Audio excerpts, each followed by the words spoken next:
(2026년 8월 24일) 이정훈입니다. 자, 드디어 이재명 정권 자폭의 뇌관이 터졌습니다.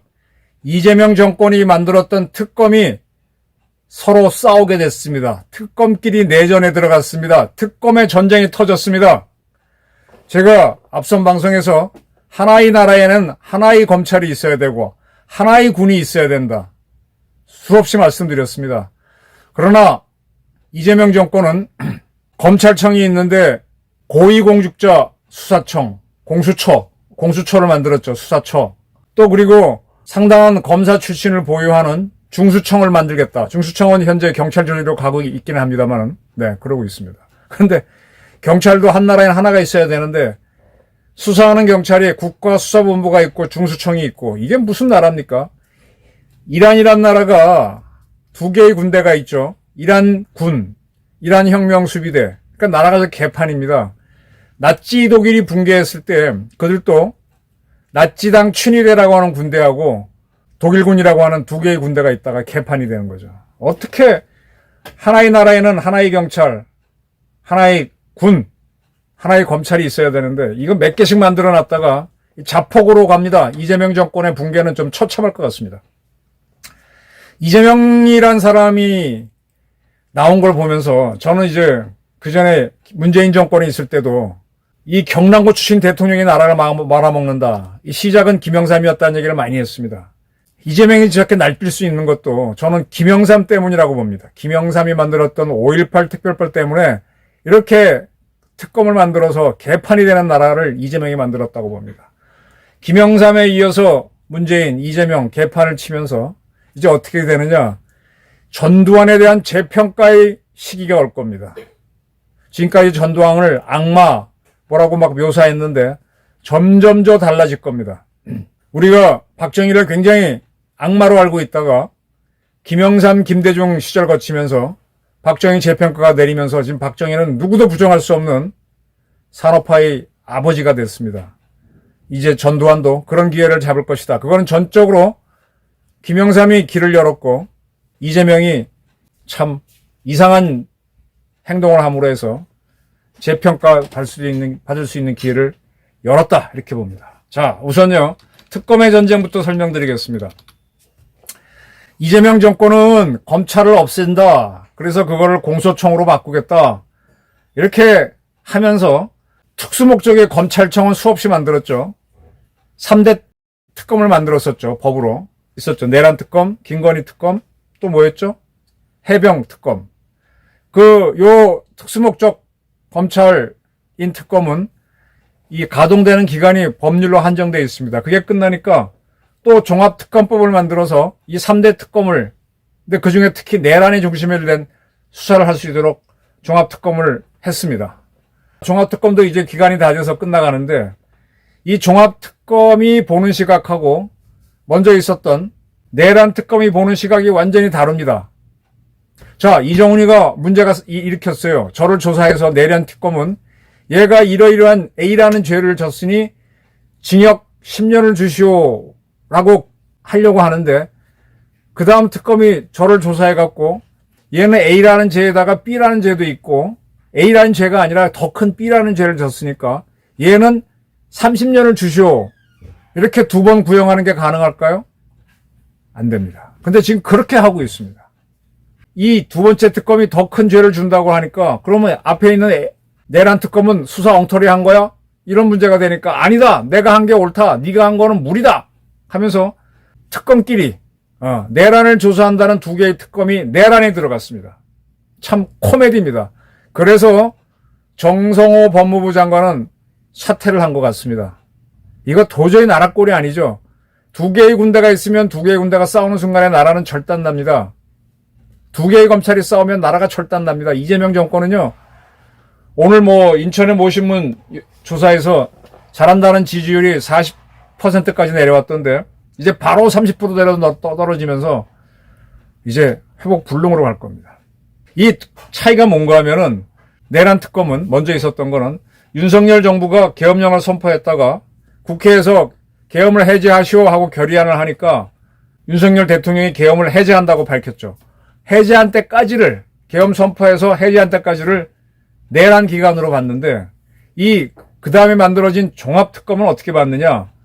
계엄령을 한 때서부터 계엄을 해제한 때는 물론이고 나중에 대통령 직무를 정지시키는 게 국회에서 윤석열 대통령을 탄핵 소추하죠. 탄핵해야 된다라고 하면서 기소를 합니다. 그러면서 대통령 직무가 중단되죠. 그때까지를 내란으로 보는 겁니다. 기간이 확 내란 기간이 늘어나죠. 그래서 그 늘어난 기간 사이에 어떠한 행동을 한 사람들도 내란 관련 혐의자로 다 기소를 하면서 앞에 1차 내란 특검은 그 기간에 있었던 거는 내란이 아니니까 이건 범죄가 아니라고 봤는데 이걸 범죄라 보고 다 기소를 하면서 뒤죽박죽이 돼버린 겁니다. 자, 여러분들은 어떻게 보십니까? 이게 12.12 사건, 5.17 사건 때도 비상계엄이 해제된 때를 내란 종결로 봤습니다. 이거는요, 이 12.12하고 5.18 이런 거를 내란으로 보게 된 거는요, 내란이 될 수가 없는 겁니다. 내란이 아닙니다. 정확하게 말하면. 근데 이거를 김영삼이라는 사람이 자기가 정치적으로 굉장히 불리해졌어. 그러니까 자기는 전두환 씨가 안 들었고 그걸 이어받은 노태우. 그 노태우가 너 우리를 이어서 해라라고 만들어준 대통령임에도 불구하고 배신을 하는 거죠. 자기 살기 위해서 12.12 사건을 조사하라고 검찰이 지시를 합니다. 그래서 중앙지검 특수부에서 수사를 한참 하다가 이거는 기소할 수가 없다. 기소할 수가 없는 사건이다 하고 끝내버렸어요. 그리고 김영삼도 지나갑니다. 한 번 그랬다가. 근데 그 다음에 또 위기에 처합니다. 그러니까 어떻게 하는 줄 아세요?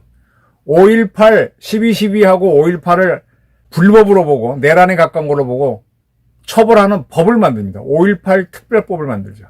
그러면서 이게 쿠데타라고 규정을 해놓고 그런 법을 만들어 놓고 수사를 하라 그러니까 이제 법이 만들어졌잖아요. 그 전까지의 법에서는 내란도 뭐도 안 되는 거였어요. 그러니까 이 법 때문에 이게 군사반란하고 내란이란 평가를 받는데 그게 언제 끝나느냐? 그게 비상계엄이 종료 시점으로 끝난다라고 그 당시에 대법원, 김영사 대법원이 한 판례가 있습니다. 때문에 먼저 12.3 계엄을 수사했던 내란 특검은 비상계엄이 해제된 때까지를 내란 기간으로 봤는데 그 다음에 들어선 종합특검은 그게 아니다. 윤석열이가 탄핵 소추될 때까지 내란이었다. 이러고 싸움이 붙었습니다. 그러면서 2차 특검에서 종합특검이 하는 얘기가 사냥꾼이 있어요. 사냥꾼이 총을 딱 들고 토끼를 향해 빵 쏩니다. 이게 빗나갔어요.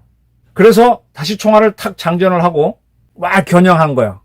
그 쏘든 안 쏘든 그게 안 쐈다고 하더라도 역시 토끼한테는 계속 위협을 준 거기 때문에 이거는 내란에 해당된다. 이렇게 얘기하는 겁니다. 무슨 얘기인가 하면은 계엄령 해제로서 계엄은 해제했지만 윤석열이라는 사람이 여전히 대통령으로 있었기 때문에 다시 계엄을 할 수 있다 이거야. 또 쏠 수 있다 이거야. 그죠? 그래서 여전히 대통령 직무를 더 이상 하지 못하는 탄핵 소추를 당할 때까지는 내란 기간이다. 이렇게 주장을 하는 게 2차로 만들어진 종합특검의 주장입니다. 그러니까 거기에 대한 반란으로 첫 번째 내란 특검은 뭐라 그런가 하면 그렇게 따지면은 한덕수는 이제 법원에서 내란에 참여한 사람으로 유죄를 받았죠.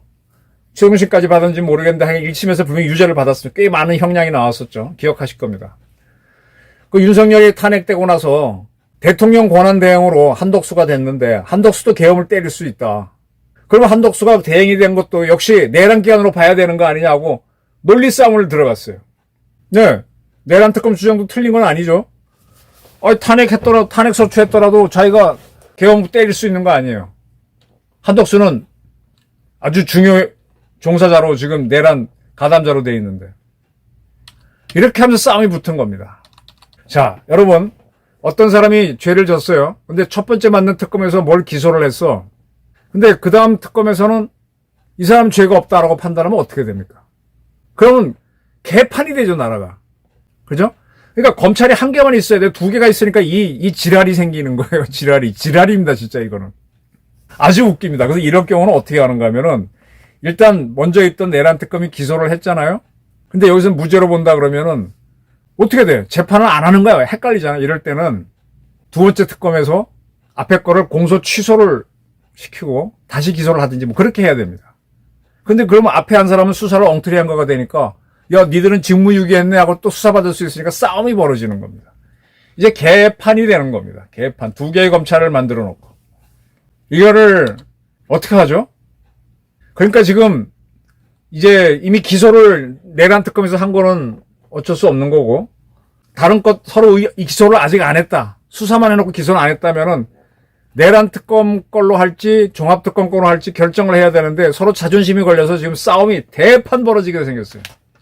이러다 보면은요, 이거 왜 그래 하고 올라가면은 바로 김영삼이가 만들었던 5.18 특별법 이게 뭐야 이렇게 나오면서 그게 결국 전두환을 잡아넣기 위해서 억지로 만든 그때 김영삼이 이끄는 당이 다수당이었거든. 국회에서 법을 만들었어. 그거 만드는 거에 대해서 지금 민주당은 반대할 이유도 없으니 그냥 통과됐죠. 그렇게 억지로 정치적으로 만든 법을 가지고 5.18, 12.12를 내란으로 했는데 그게 그럼 정당한 게 아니네? 정치적으로 만든 법 갖고 한 거니까 이건 아니네? 그러면 12.3 이번 계엄도 아니네? 이런 판단들이 나올 수 있죠. 이제 세월이 한참 지났으니까. 김영삼이가 이렇게 날뛴 시절이 93년, 4년, 5년 그 무렵이니까 벌써 30년 흘렀으니 이제 객관적으로 볼 수 있죠. 싸움이 되게 붙었습니다. 근데 이게 또 웃긴 게 이 종합특검이 두 번째 특검이잖아요. 권창영 씨인데 이 사람이 대장이에요. 이제 기간이 다 돼서 여기도 끝나가는데 뭐라 그런가 하면 각종 수사기관이 합동으로 창요하는 특별수사본부를 만들어 상설 조직화해서 체계적으로 수사를 다시 해야 된다 그랬습니다. 장기적인 수사를 해야 된다. 그리고 이 사람이 최강욱이라고 하는 민주당 전 의원하고 친한데 최강욱 만났을 때는 계엄을 뿌리 뽑으려면 특별합동수사본부를 만들어서 3년은 뒤져야 된다라고 했답니다. 이거 뭐지? 3년이 뭐예요? 3년쯤 지나면 이재명 정권 끝나가죠. 이재명 정권이 이 종합특검을 특해서 이 내란으로 계속 압박을 가하면서 권력을 쥐겠다는 거예요. 근데 이 그림은 지가 그린 것 같은데 이거랑 앞에 1차 특검하고 충돌하게 되면서 내전이 벌어지게 됐다고. 그러면서 자기네가 지금 하다가 아무리 수사해도 안 나오면 그건 무죄잖아요. 자기네 틀린 거잖아요. 안 나오니까 이거는 우리는 이제 기간이 끝나서 그만두니까 경찰에서 수사해라 하고 넘기고 가고 있어. 이제 경찰이 일단 해. 근데 다시 특검법을 만들어줘. 그래갖고 3년 이상 쫙 이재명 정권 내내 하겠다. 이러고 있습니다. 이 권창영이라는 사람 정치 특검 아닌가요? 이러니까 정성호가 바보가 아니잖아요. 그래서 사표가 수리가 됐습니다. 계속 한다. 이제 이재명도 이제 더 이상 말릴 말이 수가 없는 거지. 그런데 지금 이 특검 문제 갖고 시끄러운데 뭐 특검은 물론 뭐 국회에서 만들지만 법무부도 관여를 했는데 법무부는 지금 장관이 없고 차관이 직무대행입니다. 그만뒀으니까. 근데 지금 검찰청은요 더 웃깁니다. 대검은요 검찰총장이 지난번에 이재명이 임명 안 하고 그냥 왔잖아요. 그 다음에 그 밑에 사람을 차장을 하다가 차장이 대행하다 그 사람도 나가고 두 사람 노만성 나가고 구자연 나가서 지금은 대검의 기획조정부장이 대행을 하는 시기지. 근데 지금 당장 10월 2일 날 지금 벌써 8월이니까 9월 지나가면 10월 2일이죠. 공소청을 세워야 되는데 공소청장을 누구로 할지 지금 시작도 못하고 있어요. 중수청도 10월 2일 날 만드는데 거기는 이제 행안부가 시작한 것 같은데 글쎄 거기도 어떻게 결과가 나올지 모릅니다. 아마 의식 있는 법조인이라면 공소청장, 중수청장 피할 겁니다. 지난번에 공수처장을 맡았던 그 누구지? 판사 출신 그 양반 공수처장 하다 거꾸로 수사받았죠? 누가 하겠습니까? 이재명 정권이 만들려고 하는 중수청, 공소청은 만들어져도 문제가 있을 거고 만들기도 어려워졌고 검찰은 지금 무너져 가고 있는데 어쩌면 이 검찰을 더 유지해야 될 필요가 있을지도 모르는데 법은 이미 해버렸고 오도 가도 못하는 돈자. 이게 아주 최악의 상황입니다. 그리고 지금 12.12를 자꾸 내란 그러는데요. 5.18 특별법으로 이걸 재판했을 때도 12.12를 내란으로 보지 못했어요. 뭘로 봤느냐? 군사 반란입니다. 그게 맞죠? 군인들이 했으니까. 군사 반란입니다. 그럼 내란은 뭐냐? 내란은 그 후에 이제 5.17 계엄령 선포한 거. 그게 개념이 뭔가 하면은 이 계엄령으로 이제 계엄을 확대했잖아요. 박정희 죽으면서 이미 계엄령입니다. 근데 그 계엄령을 5.17로 확대합니다. 광주 사태 터지기 전에. 그때 법원이 어떤 판단을 하는가 하면 대한민국 주권자가 누구야? 국민이죠.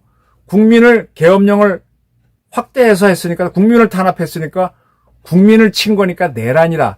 이렇게 상당히 비굴한 걸로 합니다. 자, 이 논리대로 한다면은 지금 대한민국 주권자 국민이 뭘 요구합니까? 올림픽공원에 모여서 제대로 지난 지방선거 된 건지 보자라고 하는데 이걸 무시하고 있습니다. 우리 국민한테 안 맞는 거 하는 이재명은 반란 세력이 되는 겁니다. 그러니까 5.18 특별법을 만들어서 죄를 주라고 하다 보니까 대법원도 법원도 그래서 계엄령을 내란으로 보게 된 거예요. 대통령 고유 권한인데 국민 주권자인 국민을 침해했다고 해서. 근데 계엄령은 국가가 위기에 처하거나 그러면 내릴 수밖에 없는 거거든요. 그럼 그때도 그럼 그걸 내란이라고 할까? 이게 굉장히 모순에 부닥치면서 이거 만든 게 누구야? 김영삼이네. 그럼 김영삼이 계속 이제 이렇게 되는 거죠. 그러면서 그럼 전두환은 왜 했어? 5.18의 실체가 뭐야? 박정희 죽고 나서 혼란, 왜 최규하가 입을 뻥긋 못한 건, 그리고 그때 계엄령은 어쨌든 대통령이 한 건데, 왜 최규하는 가만히 있었어? 그럼 그렇게 비상계엄 확대한 건 뭐야? 바로 5월 달에 서울의 봄이라고 그래갖고, 격렬한 시위가 있었잖아요. 남대문에서 남산 올라가는데 서울에 있죠. 거기서 차를 끌고 올라가서 시위대가 이 안전지 풀고 브레이크 풀고 그냥 중립으로 차를 굴리는 바람에 경찰도 죽고 난장판이 되는 거 아닙니까? 광주 사태 터지기 전에 이미 서울에서. 그러니까 비상계엄을 확대한 건데 그게 내란인가요? 내란 누가 서울의 봄 일으킨 사람이 누굽니까? 지금 살아 있습니다. 여당 국회의원도 했고 국민의힘 전신에 국회의원 한 사람도 있어요. 나는 알아. 그리고 그걸 정치적으로 부식기 세력이 누구요? 그래서 그때는 김대중 씨가 오히려 내란 혐의로 유죄를 받았던 겁니다. 근데 특별법 때문에 전두환 이런 세력들이 거꾸로 내란이 되는 거죠. 군사반란의 내란이 되는 거죠. 근데 그 전두환 씨가 그 후에 한 게 지금 생각해보면 참 대단하지 않습니까? 서울올림픽 아시안게임 그때는 우리가 상상도 못하는 대회를 했습니다. 국민소득도 확 늘었고 무역 흑자도 만들고 그걸 어떻게 평가하지? 이제 전두환에 대해서요 점점점 긍정적인 평가가 나올 겁니다. 아, 우리가 지금까지 김영삼이가 만든 5.18 특별법 때문에 속았구나. 저것 때문에 5.18 유곡자들이 이렇게 방방 떴고 저것 때문에 광주가 저게 민주화 운동이 됐구나. 객관적으로 보지만 이게 다 보일 겁니다. 그래서 이진숙 의원이 이번에 성역이야? 5.18? 한번 제대로 보자. 거기에 주동식 선생, 또 이영훈 교수, 김영삼 기자가 딱딱딱 얘기한 그분들 다 소신 있는 사람들이에요. 다시 보게 되는 거지. 그러면서 점점점 더 전두환에 대한 긍정적 평가가 늘어날 겁니다. 이재명이 이렇게 안 했으면은 김영삼 때문에 김영삼은 아주 전두환 무지하게 싫어했죠. 개인 감정이 너무 셌죠. 다시 전두환 재평가가 될 겁니다. 자, 웃기는 특검 전쟁 들어갔습니다. 이재명은 이거 통제 못할 겁니다. 자기가 상대를 물어죽이기 위해서 사냥개 하나 키우다가 힘이 딸린 것 같아서 다음 사냥개를 집어넣는데 이 두 사냥개가 상대를 적당히 물다가 서로 싸움이 붙었어. 이 사냥개가 획 돌아서서 주인을 물지 말란 법 있어요? 이재명 정권 종말이 다가오고 있습니다.